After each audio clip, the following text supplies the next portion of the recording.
Saudi Arabia और पाकिस्तान के दरमियान होने वाले म्यूचुअल डिफेंस एग्रीमेंट के बाद अब तुर्की भी पाकिस्तान और सऊदी अरेबिया के साथ इसी तरह के एक एग्रीमेंट को साइन करने जा रहा है और इसके बारे में पाकिस्तानी डिफेंस प्रोडक्शन मिनिस्टर ने और तुर्किश फॉरेन मिनिस्टर ने भी कंफर्म किया है और इनिशियल ड्राफ्ट बनाया जा चुका है। लेकिन पाकिस्तान और सऊदी अरेबिया के दरमियान होने वाले एग्रीमेंट की सबसे अहम बात म्यूचुअल डिफेंस क्लॉज थी, जो ये कहती है कि पाकिस्तान और सऊदीया में से अगर किसी भी एक कंट्री पर अटैक होता है तो उसे दोनों ही कंट्रीज पर अटैक समझा जाएगा। अब इस वक्त अगरचे सऊदी अरेबिया में यूएस फोर्सेस मौजूद हैं और पाकिस्तानी ट्रूप्स भी वहां पर सर्व कर रहे हैं, लेकिन सऊदी अरेबिया का अभी तक किसी कंट्री के साथ म्यूचुअल डिफेंस एग्रीमेंट नहीं था पाकिस्तान से पहले, यानी कोई भी कंट्री लीगली बाउंड नहीं थी सऊदी अरेबिया की हेल्प करने के लिए किसी भी कॉन्फ्लिक्ट की सूरत में। अब सऊदीया के मामले में तो हमें समझ आती है कि किसी भी दूसरी कंट्री के साथ उसका कोई ऐसा फ्रेमवर्क मौजूद नहीं था, लेकिन तुर्की के केस में अगर देखा जाए तो बिल्कुल ही चीज़ मुख्तलिफ है। क्योंकि तुर्की ऑलरेडी नेटो का हिस्सा है और नेटो का आर्टिकल 5 ये कहता है कि अगर किसी एक नेटो कंट्री पर भी अटैक होता है तो उसे तमाम तर नेटो कंट्रीज़ के खिलाफ अटैक समझा जाएगा और तमाम तर नेटो कंट्रीज़ उसकी मदद को आएंगी। तो अगर ऐसा है तो तुर्की को तो ऑलरेडी सिक्योरिटी गारंटीज प्रोवाइडेड हैं दूसरी नेटो कंट्रीज़ की जानिब से, तो फिर क्या वजह है कि तुर्की उस नेटो के अलावा एक डिफेंस एग्रीमेंट को साइन करने के बारे में सोच रहा है। अब इसकी सबसे बड़ी वजह खुद नेटो कंट्रीज़ ही हैं। मिसाल के तौर पर जब नेटो को बनाया गया था 1960s में, तो उस वक्त नेटो कंट्रीज़ का सबसे बड़ा प्रोटेक्टर यूएस खुद था और इसी वजह से ये क्लॉज रखी गई थी कि अगर इन तमाम कंट्रीज़ में, जिसमें से वेस्टर्न यूरोप, ईस्टर्न यूरोप, इसके अलावा तुर्की भी शामिल था, अगर इनमें से किसी भी एक कंट्री पर उस वक्त मौजूद सोवियत यूनियन के जानिब से अटैक किया जाता है तो ये क्लॉज यूएस को इस चीज़ की इजाज़त देती थी कि वो इन कंट्रीज़ पर अटैक की सूरत में जंग में शामिल हो सकता है। लेकिन रिसेंटली हमने देखा कि खुद यूएस के अपने नेटो कंट्रीज़ के साथ ताल्लुकात ख़राब हुए हैं। मिसाल के तौर पर ऑलरेडी तुर्की पर यूएस की जानिब से कई दफ़ा सैंक्शंस लगाई गई हैं और रिसेंटली प्रेसिडेंट ट्रंप ग्रीनलैंड को लेने की बात कर रहे हैं, चाहे उसके लिए मिलिट्री ऑप्शन को ही इस्तेमाल क्यों ना करना पड़े। अब ग्रीनलैंड खुद डेनमार्क का हिस्सा है और डेनमार्क और यूएस दोनों ही नेटो का हिस्सा हैं। अब इस चीज़ को सिंपल करूं तो मतलब ये है कि एक नेटो कंट्री खुद दूसरी नेटो कंट्री पर अटैक कर रही है, तो इस चीज़ की क्या गारंटी है कि जब तुर्की जैसे नेटो कंट्री पर किसी और कंट्री की जानिब से अटैक होगा तो यूएस और दूसरी नेटो कंट्रीज़ उसकी हिफाजत के लिए आएंगी। और इसकी सबसे बड़ी वजह डिफरेंट कंट्रीज़ की जो नेटो में मौजूद है उनकी डिफरेंट प्रायोरिटीज़ भी हैं। अब मिसाल के तौर पर यूएस के लिए इस वक्त सबसे बड़ी प्रायोरिटी चाइना को रोकना है, जबकि वहीं यूरोप के लिए सबसे बड़ी प्रायोरिटी इस वक्त रशिया को रोकना है, जबकि तुर्की के लिए रशिया कोई बड़ा मसला नहीं है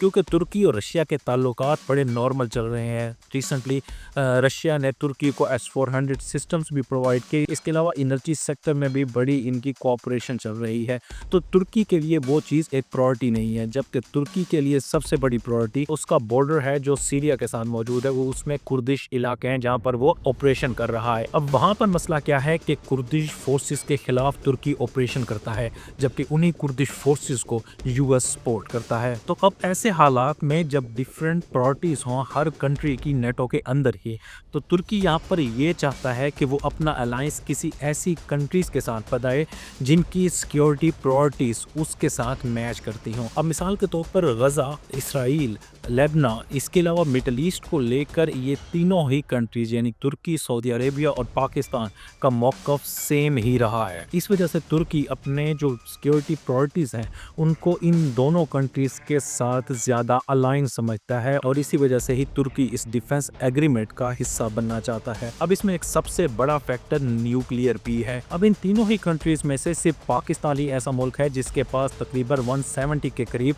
न्यूक्लियर वेपन्स मौजूद हैं। इसके अलावा पाकिस्तान दुनिया के सबसे बड़े बैलिस्टिक मिसाइल प्रोग्राम में से एक को भी चलाता है। तो इसमें देखा जाए तो पाकिस्तान की एक्सपर्टीज़ न्यूक्लियर वेपन्स में हो या फिर अपने मिसाइल सिस्टम में, उससे तुर्की बड़ा फ़ायदा उठा सकता है, अपने डिफेंस सेक्टर में बड़ी एडवांसमेंट ला सकता है पाकिस्तान की एक्सपर्टीज़ से। इसके अलावा सऊदी फैक्टर को देखा जाए तो तुर्की को सबसे बड़ा जो एज मिलता है सऊदी इन्वॉल्वमेंट से, और वो है इकोनॉमिक फैक्टर। अब मिसाल के तौर पर किसी भी एडवांस वेपन प्रोग्राम को शुरू करने के लिए शुरू में सबसे ज़्यादा इन्वेस्टमेंट चाहिए होती है। अब मिसाल के तौर पर यूएस का बनाया गया F-35 प्रोग्राम, उस प्रोग्राम की जो कॉस्ट है वो $200 बिलियन थी। अब इतनी बड़ी इन्वेस्टमेंट किसी बड़े मुल्क के बगैर लाना बड़ा मुश्किल होता है, और यहाँ पर सऊदी फैक्टर एक बड़ा अहम किरदार अदा करता है, जिससे तुर्किश डिफेंस इंडस्ट्री पूरी तरह फ़ायदा उठा सकती है। इसके अलावा देखा जाए तो पाकिस्तान की जो आर्म्ड फोर्सेस हैं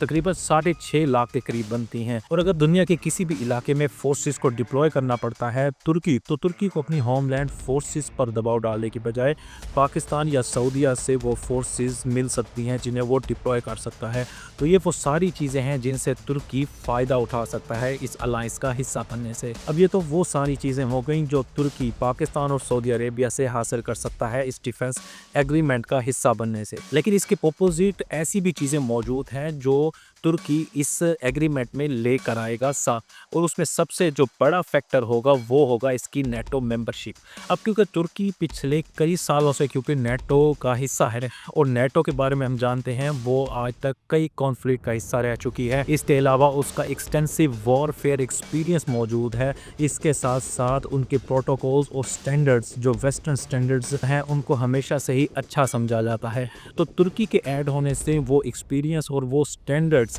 तुर्की इस डिफेंस एग्रीमेंट में ला सकता है, और तीनों ही कंट्रीज की आर्मीज के लिए उन स्टैंडर्ड्स को और उन प्रोटोकॉल्स को अपनाया जा सकता है तुर्की की मदद से। अब इसके अलावा क्योंकि तुर्की नेटो का हिस्सा भी रहा है और साथ ही साथ इंडिविजुअली भी कई कॉन्फ्लिक्ट में हिस्सादार रहा है। अब मिसाल के तौर पर सीरिया में कुर्दिश फोर्सेस के खिलाफ ऑपरेशन का हिस्सा रहा है। इसके अलावा लीबिया में यूएन रिकॉग्नाइज्ड गवर्नमेंट फोर्सेस का साथ देता रहा है, और रिसेंटली अज़रबैजान और आर्मीनिया के दरमियान होने वाले नागोर्नो कराबाख को लेकर कॉन्फ्लिक्ट्स में भी तुर्की ने अपना किरदार अदा किया है। तो इस तमाम ही कॉन्फ्लिक्ट में हिस्सादार होने की वजह से तुर्की के पास न सिर्फ ड्रोन टैक्टिक्स, इसके अलावा अर्बन वॉरफेयर और अच्छा खासा मिलिट्री एक्सपीरियंस मौजूद है, जिनसे पाकिस्तान और सऊदी अरेबिया दोनों ही पूरा फ़ायदा उठा सकते हैं। अब ना सिर्फ मिलिटरीली एक्सपीरियंस से फ़ायदा उठा सकते हैं, बल्कि तुर्की अपनी जो नेवी है उसको अच्छा खासा मॉडर्नाइज कर रहा है, उसे ब्लू वाटर नेवी बनाने में, क्योंकि ब्लू वाटर नेवी के लिए ज़रूरी होती है कि अपने पास एम्बिशियस शिप्स बनाई जाएं। इसके अलावा लॉन्ग रेंज सबमरीन्स होनी चाहिए। अब पाकिस्तान की जो नेवी है कोई ब्लू वाटर नेवी अभी तक नहीं है,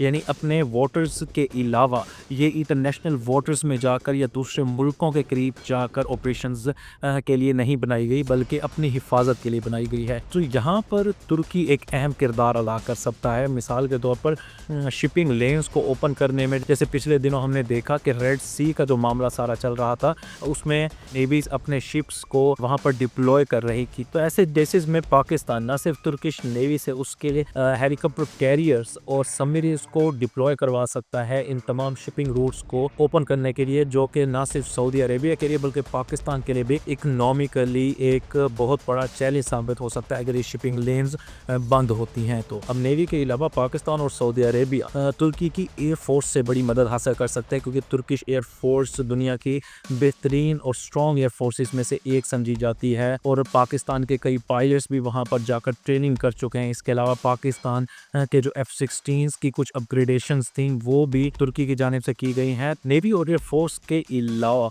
जो सबसे बड़ा फैक्टर जो कंट्रीब्यूट करेगा तुर्की इस डिफेंस एग्रीमेंट में वो है तुर्की की डिफेंस इंडस्ट्री, क्योंकि तुर्की में बहुत बड़े प्लेयर्स हैं डिफेंस सेक्टर को लेकर। मिसाल के तौर पर टाई है या उसके बाद एसिलान है, क्योंकि ये ऐसी ऑर्गेनाइजेशंस हैं जिन्होंने रिसेंटली ना सिर्फ पाकिस्तान की अकुस्टा 90B सबमरीन्स को अपग्रेड किया, इसके अलावा ये कई एडवांस वेपन सिस्टम्स पर भी काम कर रही हैं, और उसमें सबसे जो अहम है वो है ड्रोन इंडस्ट्री तुर्की की। और रिसेंटली हमने देखा कि कई कॉन्फ्लिक्ट्स में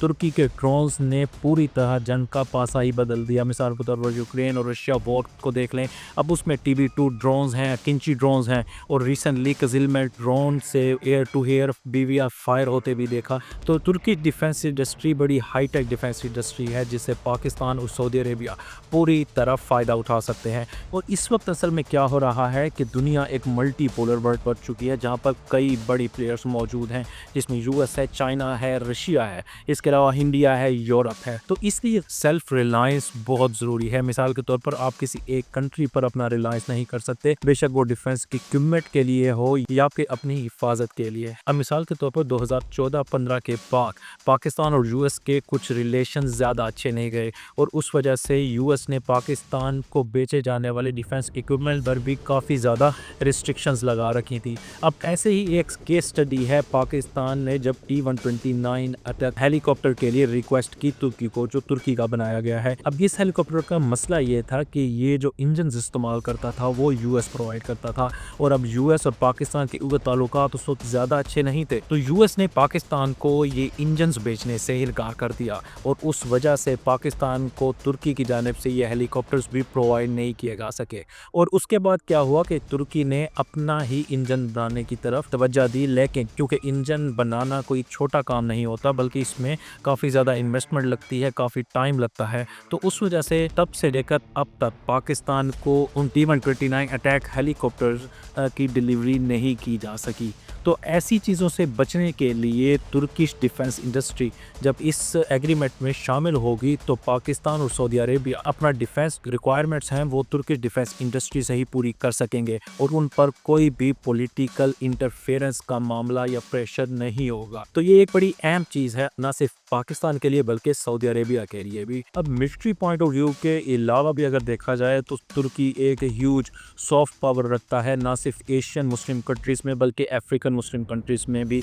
और चाहे उसकी वजह उसकी फिल्म इंडस्ट्री हो, उसके ड्रामाज हो या फिर उसकी ओटोमन हिस्ट्री हो। तो यहाँ पर एक चीज़ क्लियर करना लाजमी है और वो ये है कि ये डिफेंस एग्रीमेंट पाकिस्तान और सऊदी अरेबिया के दरमियान डिफेंस एग्रीमेंट से बिल्कुल मुख्तलिफ है, यानी वो एक मुख्तलिफ एग्रीमेंट है और ये तुर्की, पाकिस्तान और सऊदी अरेबिया के दरमियान डिफेंस एग्रीमेंट होगा, ये एक बिल्कुल मुख्तलिफ एग्रीमेंट होगा। और इसी वजह से शायद ये हो सकता है कि इसमें ऐसी कोई क्लॉज ना मौजूद हो कि अगर तुर्की पर अटैक होता है तो पाकिस्तान और सऊदी अरेबिया उसकी हेल्प को लाजमी तौर पर आएंगे। क्योंकि ऐसा अगर होता है तो उसके लिए काफ़ी ज़्यादा लीगल रिक्वायरमेंट्स होती हैं, क्योंकि एक कंट्री बाउंड होती है दूसरी कंट्री के लिए एक तीसरी कंट्री पर अटैक करने के लिए। और स्पेशली जब पाकिस्तान जैसा मुल्क हो जो एक न्यूक्लियर पावर है तो ऐसे केस में ये चीज़ें काफ़ी ज़्यादा कॉम्प्लिकेटेड हो जाती हैं, क्योंकि तुर्की और सऊदी अरेबिया की तो कन्वेंशनल फोर्सेस हैं और उनके साथ अगर जंग होती भी है किसी तीसरे कंट्री की तो वो कन्वेंशनल वॉर होगी। तो पाकिस्तान अगर उसमें ऐड होता है या पाकिस्तान उसमें हिस्सा डालता है तो जाहिर सी बात उसमें न्यूक्लियर फैक्टर भी ऐड होगा जो चीज़ों को बहुत ज़्यादा कॉम्प्लिकेट कर देता है। अब इसके अलावा ये भी फिर करना पड़ेगा कि पाकिस्तान को तुर्की के अंदर अपना डिफेंस इक्विपमेंट और स्पेशली अपने न्यूक्लियर मिसाइल्स को डिप्लॉय करना पड़ेगा और उस वक्त यूएस की जानिब से प्रेशर आ सकता है, क्योंकि तुर्की में ऑलरेडी यूएस के न्यूक्लियर वेपन्स डिप्लॉयड हैं और अगर पाकिस्तान भी वहाँ पर डिप्लॉयड करना चाहता है न्यूक्लियर वेपन्स तो और ये कोई छोटी बात नहीं, क्योंकि उस वक्त ना सिर्फ यूएस की जानिब से प्रेशर आएगा बल्कि वेस्ट भी अपने आप को इनसिक्योर फील करेगा, क्योंकि उसके सर पर ही न्यूक्लियर वेपन्स डिप्लॉयड होंगे। तो ऐसे केसेस में पाकिस्तान आई थिंक इस चीज़ से बचेगा कि तुर्की के साथ भी उसी तरह का ही कोई एग्रीमेंट किया जाए जैसा उसका सऊदी अरब के साथ हुआ है। लेकिन डिफेंस एग्रीमेंट, डिफेंस प्रोटेक्शन, इसके अलावा इंटेलिजेंस शेयरिंग और डिप्लोमेटिक एक दूसरे की मदद करना, ऐसी तमाम चीज़ें इस डिफेंस एग्रीमेंट में शामिल हो सकती हैं। क्योंकि ये डिफेंस एग्रीमेंट का ड्राफ्ट अभी तक पब्लिक नहीं हुआ तो चीज़ों के बारे में श्योरली कहना मुश्किल है, लेकिन मोस्ट प्रोबेबली ऐसा ही होगा। और जैसे मीडिया इसे एक मुस्लिम नेटो का नाम दे रहा है तो कुछ हद तक हमें वैसा होता हुआ दिखाई भी दे रहा है।